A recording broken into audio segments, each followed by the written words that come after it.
ఈరోజు మంచిర్యాల జిల్లాలో బీసీ ఐక్య కార్యాచరణ కమిటీ ఆధ్వర్యంలో హైదరాబాద్లో జరుగుతున్న బీసీ నాయకుల అమర నిరాహార దీక్షకు మద్దతుగా నిరసన కార్యక్రమాన్ని జరపడం జరుగుతుంది. ఏదైతే కాంగ్రెస్ ప్రభుత్వము గత ఎన్నికల్లో బీసీ ప్రజలకు అనేక రకమైన హామీలు ఇచ్చింది.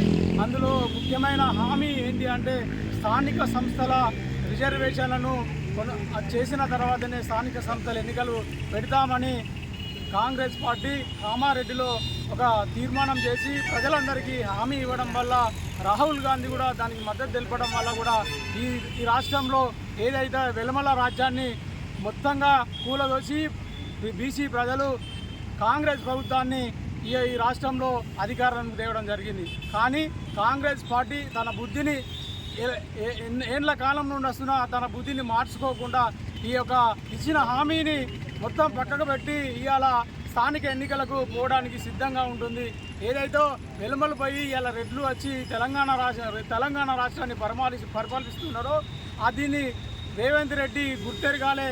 మెజారిటీ పీపుల్ అయిన బీసీ ప్రజలకు ఇచ్చిన హామీని నెరవేర్చకుండా నువ్వు ఎంతకాలం పదవిలో ఉంటావని బీసీ ఐక్య కార్యాచరణ కమిటీ ప్రశ్నిస్తుంది. బిడ్డ, నువ్వు ఇప్పటికైనా బీసీ ప్రజలకు ఇచ్చిన హామీని నెరవేర్చకుండా నువ్వు ముందుకు పోయినా అంటే నీకు గ్రామాలలో నిన్ను చిత్తుగా ఓడించడానికి మేము బీసీ ఐక్య కార్యాచరణ కమిటీ తరఫున మొత్తం తెలంగాణ వ్యాప్తంగా నిన్ను ఓడగొట్టడానికి కూడా ప్రయత్నం చేస్తామని ఈ సందర్భంగా హెచ్చరించడం జరుగుతుంది. అదేవిధంగా మా నాయకులు చేస్తున్న అమర నిరాహార దీక్షను నువ్వు వెంటనే విరమింపజేసి బీసీ ప్రజలకు ఇచ్చిన హామీని మేము నెరవేరుస్తాము, మేము బీసీ ప్రజలకు ఇచ్చిన 42% ఇస్తామని చెప్పి ప్రకటించాల్సిందిగా బీసీ ఐక్య కార్యాచరణ కమిటీ తరఫున డిమాండ్ చేస్తా ఉన్నాం.